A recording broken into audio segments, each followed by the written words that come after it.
اب ہم آتے ہیں متعلقہ حاصلات تعلم کے حوالوں کے ساتھ مشق، زبان شناسی اور لکھائی کے کچھ اہم پہلوؤں کی طرف۔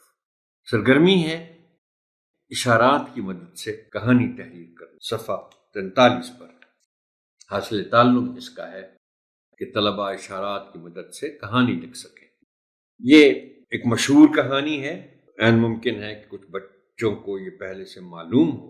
ایک لومڑی اور کوے کی کہانی ہے، خوشامد کی ہے۔ کوے کے منہ میں روٹی کا ٹکڑا ہے، لومڑی اس کی خوشامد کرتی ہے کہ آپ کی تو آواز بہت خوبصورت ہے، آپ گاتے بہت اچھا ہیں، اور اس نے جب گانے کے لیے منہ کھولا تو وہ گوشت روٹی کا ٹکڑا گر گیا اور لومڑی نے اٹھا کے کھا لیا اور بھاگ گئی۔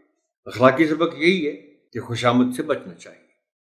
طلبہ سے کہیں کہ وہ پہلے آپ کی مدد سے کہانی کو زبانی بیان کریں اور پھر لکھیں، یعنی زبانی طور پر طلبہ اس کو بیان کریں گے، آپ ان کی مدد کریں گے، پھر طلبہ کہانی لکھیں گے اور اخلاقی سبق میں طلبہ خوشامد کو شامل کریں گے، اور بعد میں پھر آپ ظاہر ہے ان کی اس لکھائی کی کہانی کی آپ جانچ کریں گے۔ یہ سیشن یہاں تک ہی محترم ٹیچر، آپ کی سماعت کا شکریہ۔ اللہ حافظ ناصر۔